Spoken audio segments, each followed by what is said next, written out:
Coming to you straight from the Rio Grande and beyond.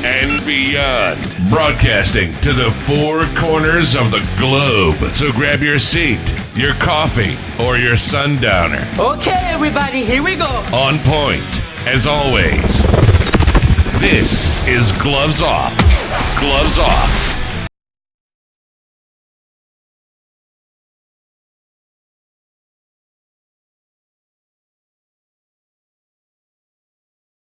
Back at you in Gloves Off, and we have one of the here in front of me. We have one of our pillars of our community. It's Richard Raymond, state representative, and we're just gonna talk a little bit about what's going on in Texas, what's going on in Laredo, and his campaign, because he has an opponent in November, and we'll talk about all that. Sure. Good to see you, brother. Good to see you. It's hot. It's a hot summer, huh? You know, it is hot. I mean, I kind of joke about this, but only a little bit, because people tell me, okay, it's hot. That's it. Man, it's been like this ever since I was a kid. At least down here.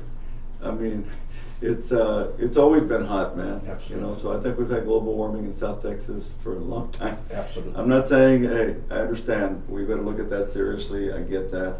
I do. But it's been hot for a long time. Absolutely. I do want to say though that I sit on the State Affairs Committee. The State Affairs Committee is one of the most important committees, maybe the most important committee that deals with substantive issues. The Appropriations Committee is very important because they deal with the budget. But in terms of issues, State Affairs has always been very high profile issues like the grid, like telecommunications, wiring the whole state, which is something I've been pushing for, and I'm going to make a very hard push next session to let's whatever parts are left out in the state, let's invest money and be bold and wire the whole state so you can have Wi-Fi in the entire state of Texas. I think that's going to not only is that going to help us in terms of just day-to-day people's lives, right, wherever they live. It helps us with the economy because you can grow jobs that way if you're prepared. But anyway, the State Affairs Committee deals with the grid. More people understand now what the grid is. The grid is how electricity is delivered throughout the state of Texas. So we have oversight of the PUC, the Public Utilities Commission, ERCOT, which of course delivers and directly manages the delivery of electricity in the state, the grid system. So, I think that, after we went through the Uri, the freeze last year, and we went through that, and so many people that froze to death in the state of Texas, which is just terrible, man. To live in the state of Texas and to freeze to death, that's just crazy. It's just wrong. But in any event, so now what we're dealing with at this time is the grid holding up during the hot summer, right? We've gotten close. Like I rent my house is here in Laredo, but I rent a place to stay up in Austin. And so I went up the other day, and I got up there like at 6 in the evening, 6:15, no lights, right? Whoa, what's going on? And it was hot. And so I got online, hey, what's going on in Austin, whatever, and they had a map, and they had brownouts in different communities, different neighborhoods. So like it said that where I was at, there was not going to be any electricity for like an hour and 20 minutes. It was very specific, right? And but if you have that, Paul, in the state of Texas during a hot summer, again, all our summers are hot. They've always been hot. Where all of a sudden, you don't have electricity for a sustained period of time, and by that I mean even just 24 hours, 12 hours, depending on what time of the day it is, right? That is something that could be Detrimental. just terrible. Absolutely. Can you imagine? I mean, freezing to death is terrible, but dying because it's too hot. I mean, senior citizens, nursing homes, take your pick. I mean, that's where we're at today, that we've got to make sure that doesn't happen. But I know that the demand has gone up, and I'll tell you why part of it, Paul. And I always say this about investing in our infrastructure. We are a state that is the fastest growing state in the country. People want to come to Texas. Our economy is good, our jobs are growing, investment is increasing. People want to come to Texas, and they come to Texas, right? I remember about 4 or 5 years ago, this was just Austin, because I'm up back and forth to Austin.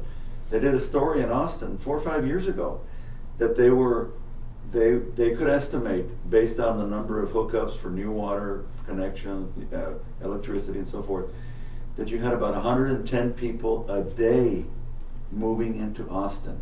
110 people a day, just in Austin. Pues imagine Laredo, San Antonio, Houston, Dallas, ni qué decir, right? So, part of what's going on is all the people that are moving to Texas, the companies that are moving, Samsung, I was looking at the news clips this morning, Samsung, which is opening up their facilities and their plants and so forth, just north of Austin. They're investing $200 billion in setting up that company, Paul. $200 billion.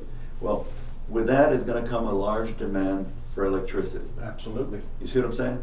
So they're growing pains, but they're important growing pains, and we have to be prepared to invest in that infrastructure to make sure that we can continue to grow and that we can provide electricity, and here in Laredo, I hope the candidates running for city council and mayor, that they talk about water, because we got to be able to have water, Yeah, no, those are essential things in life, and that's something that's been going on for a while, and especially the water and electricity.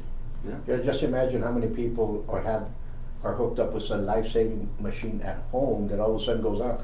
I mean, and then you hold responsible the electric company, and they kind of say, "Oh, we never did it." Yeah. But they also, how can I say, we're at a time that we have a lot of companies like them, a lot of departments throughout the state as well as in the city, in the county, that have people that should have retired a while ago.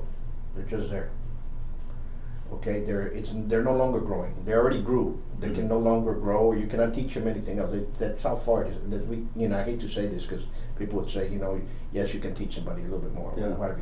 But there's a certain level that people are going to reach. They're going to attain to that level, Yeah. and then somebody else can take that level higher. Right. I think we have to start not culling out these individuals that are there in all the departments and everything. But I think else, that, let me say, and train good people. but come in fairness to, whatever the age, because you could say, well, somebody, Sure. they're not being productive, they're not, they're not keeping up with the times and so forth. But I think, and that's always been my approach to government is, I don't care if you're 80 or 28. If you're not doing a good job, then you got to move on. Absolutely. And so just don't think just because you're younger that you're gonna. No. If you're not doing a good job, Absolutely. I don't care what your age is. And we have to have that now. We can't say, híjole, he messed up, he's so-and-so's son, he's so-and-so's cousin, he's so-and-so's friend. That has gotten us into problems in Laredo. It's happening left and right, and I can just imagine a state. Listen, I was on the Appropriations Committee a long time, and I continue to work on the budget. We're talking about, a statewide budget of over $200 billion a year, right? That's a lot of money. And so we have to be vigilant in continuing to see how we can do things more efficiently, see what the public actually needs, see what the demands are, see what the revenues are, because those are tax dollars that are coming in from people, and I never forget that. I never forget that taxpayers are paying these bills. And so when I'm dealing with the budget up there, and people just make it seem like, oh, we have all this money. Hey, whoa, hold on a second. But that money's coming from hardworking people. And so they expect us to do right by them. They're willing to pay those taxes, but they want to make sure that we do a good job in investing that money in a way that is most efficient and that actually helps people, the same people who paid into the system. And I've always been very, very adamant about that. I'll tell you one of the things that I keep trying to pass, and I'll pass it eventually. It's something that you would think the Republicans would all be for. And the most conservative ones always come to me, oh, I love your bill. So I have a bill that we put in the Constitution, has to be in the Constitution, that anywhere in state law where it says fee, surcharge, words like that you change those words to tax. Because when you're paying something that the government is making you pay, it's a tax. So I call it honesty and taxation. That's what my bill is, honesty and taxation. And it's because it's very interesting. You think every Republican would be for it. Well, they're not. Or if I could get it to a vote, it would pass, okay? Because the most conservative ones come to me, man, I love your bill. I said, well, it's just about being honest. If we're going to make somebody pay something, if the state's going to make you pay it, it should be called a tax. That's why I call it honesty and taxation. It doesn't say you can't charge it. That's not what my bill says. The legislature can decide what they want to charge. But let's be honest with people. Let's not say, oh, you're going to have to pay a surcharge. No, no, no. It's not a surcharge. It's a tax. So if you want to increase that surcharge, let's call it what it is. It's a tax. And if you voted to increase that tax, you can do it. But let's call it what it is. Let's be honest with the people.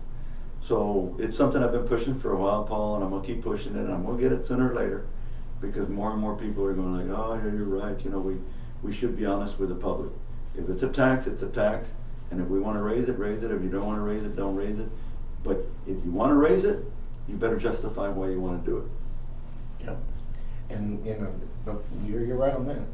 I mean, you know, it's like... You're right on that one. You know, but it surprises me. There's a lot of things that are good for family values, which and then the Republicans claim to be in that sense, and they're the ones that they're voting against certain issues and stopping the blocking. You're I can't get the bill to the floor, right? You know what I'm saying? You're like, yeah, you're like come on, it's just like what we try to do with what was it, the visitation resolution that ended up came from Laredo, went over there, and was stopped over there by Republicans. You're like, wait a minute, what's going on? Passed it in the House. I mean, and you know, you worked hard at it, and I appreciate it. A lot of people did. Yeah. And then it in the Senate, I mean, and I talked to the Lieutenant Governor's office. He's a friend of mine, and I'm like, how come we can't get it to the floor? But it got to the floor, it would have passed. Yeah. And we're going to pass it next session. I mean, I have a campaign. I'm going to keep campaigning hard. I've got a Republican opponent, so I don't take it for granted. But good Lord willing, if the voters send me back, that's one of the bills we're going to pass. We're going to pass it. Well, now, because you've been working on it, we haven't stopped working on it. Now, the chairman of the committee that's probably going to get this bill on the Senate side, he's a good friend of mine, Brian Hughes. He's a Republican. He used to be a state rep. He's from Mineola, deep East Texas. Sure. But he has agreed now to carry the bill in the Senate. That's a big deal. Absolutely. My strategy now is I want him to pass it out of the Senate first, quickly, early, because if he passes it out of the Senate, I can get it passed in the House. But we're done with the Senate, and then I can bring it back over here where we already had, you know, we already had support for it, right? Consensus. We built consensus, and it wasn't easy. Sure. The chair of the committee, she's a good friend of mine. She's from Dallas. And at first, she didn't want to move it, and we sit close to each other on the floor, and I sat there and I convinced her, man. I said, this is a good deal. And having, you know, the work that you did here, the legwork, getting the city of Laredo, the city council to pass a resolution, dude, that got their attention, and that helped us pass it in the House. You know, because a lot of people don't know what we're talking about, but and we'll go ahead and say it's there's a penal code. It's for interference with child custody, which is Penal Code 2503, and then there's 04, and there's a couple of them. But 2503, it's a state jail felony, and it's been ignored by the DAs, and it's been ignored by the police, and it's the ones that are really hurt are the children, you know. Yeah. And there's a lot of people like us and doctors and people that study it and follow it and have been involved. You don't know until you've been in there and you've seen it, what it actually happens, okay? A lot of us have seen it with friends or family, it's going on. But once you feel it, then you actually understand the importance of it. We all think that interference with child custody, when your child is told, the non-custodial parent is told they can't see their child when it's their time of visitation. Yeah. When that happens, that plants a seed for parental alienation, and from there parental alienation grows, and you have a lot of troubles with the kids that have been alienated up into adulthood. I mean, it's a type of child abuse. I think that there's a bill going in also that it's as child abuse as well. To recognize that it's child abuse. Yeah. And that's what it's all about. So what happened with this bill? Instead, a lot of police officers don't want to go in there and arrest. It's usually mothers. So we made it to the point that a municipality can vote in as an ordinance for them to get a fine. And on the third one, then they can go into jail. But then it helps them. It helps the DAs. It helps everybody. And it's just better. And it's I'm proud of it because we worked on it a long time, and experience matters. And it was an idea I came up with, but I wouldn't have come up with it if we hadn't kept doing meetings and discussing it. How can we get there? And I'm like, well, why don't we let the cities have more more authority on Sure. this issue. And And it's not mandatory. Yeah. The city, if this bill passes, it's my bill, but my 4240, if it passes, then the cities have the option. exactly. And we know that it'll pass in Laredo because they already passed a resolution saying we want this. So in Laredo, but now I've heard from Dallas and Houston, people, they're interested, they want to do it too, right?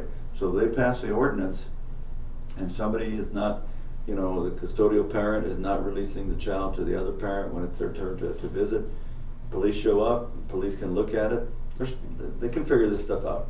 They give a ticket, say, we're fining you. And the city can decide how much they want to do, $100, $250, $500, whatever. And then, I really do think that that dynamic will be, after one or two of those, they're going to comply. They're going to stop playing games. If they have legitimate reasons for not releasing the child, that's fine. Right. Go and that's fine. It'll be brought up there, and it can be Yeah. investigated if there's Yeah. something But nefarious going but on. we already know that a lot of times they're not legitimate reasons, and so you get that fine 2 or 3 times.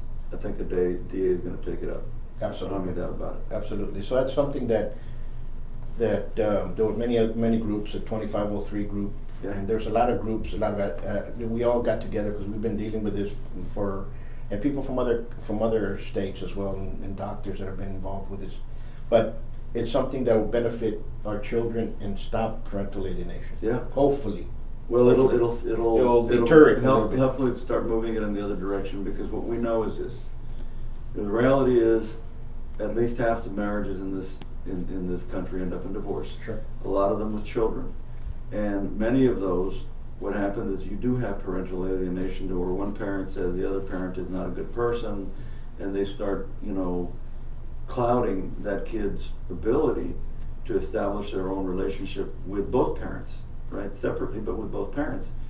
And we have seen the impact that. I mean, you hear the stories. I mean, you hear the stories from well-known people talking about how the fact that their parents were separated or divorced, and one parent would talk really bad about the other parent. I mean, it's just not a good thing. Absolutely. So I'm very proud I'm really, really very proud of you, that you're from Laredo, and that you've really joined in a very small group that have now made it a very prominent issue, not just in Texas, but throughout the country. And that we're taking it up in the legislature, that we passed the bill in the House last session, right? That was tremendous. That was a big deal, Paul. And now that we've got the chairman on the Senate side saying not only will he carry it, he said, I will introduce it in the Senate. So he introduced it in the Senate, we introduced it in the House, identical bills.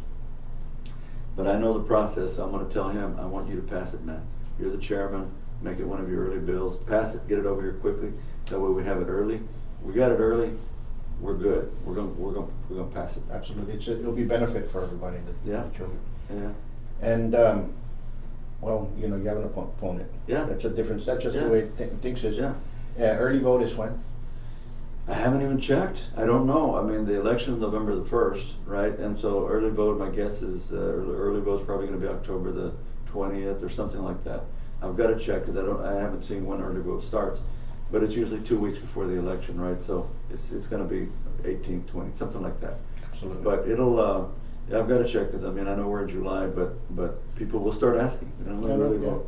And and believe me, August is a month that flies by this way. Yeah, that's true. And the reason is, kids go back to school. Everybody's up an edge, and by the time we know it's September. Yeah, that's true. And True. we've entertained the challenge of doing a debate. Yeah. We're going to do a debate of 3 debates. Looking forward to it. It'll be on September 7th. Yeah. It'll be your race, the mayoral race, and City Council District 1. Okay. And I think it'll be very good. It'll be a sit-down dinner for those that are interested in hearing. And I bet you'll get a good crowd. I mean, we've got to put the notice out there, and I bet we'll get a good crowd. I think we will. Hope we do. Okay. Yeah. And for many parents, this is the last week that you'll be having your kids, because on the 30th they go back the following week. So spend a good weekend with your kids if you have them with you. Yeah. Enjoy it. There's a lot of things to do. I know it's hot. Maybe from Laredo, 150 miles is not that far. Maybe y'all can go to the beach, Yeah. something like that. Yeah. But do something with them, because I tell you one thing: they grow up so fast. by the time you know it, they're already in college, and that's what happens. Yeah, I was talking to one of my former chief of staff yesterday, and he has a Chuy Gonzalez. He's from here, and he's a great guy. He's in the private sector now, doing very well. But he has a 6-year-old daughter, and then he has a 4-month-old little girl. And so we were talking about that, and I said, man, 4 months is a perfect age because they're already developing, and they're not quite crawling around yet. But 4 months, you just think back on it, right? Sure. And you're right, Paul. It all goes so quickly, man, and you miss it. I mean, I wish I could have them back. I wish I could have all that time back, brother. So yes, parents, your children are still young enough to go do stuff with them. Yeah, do that. Don't miss out because things happen. We'll leave you with that. You guys stay safe, be safe, enjoy your summer, and enjoy the heat. Actually, See you at the debates. We'll see you at the debates. Exactly right. We'll see you all at the debates. Till next time. Peace. All right, brother. Thank you, man. Thank you.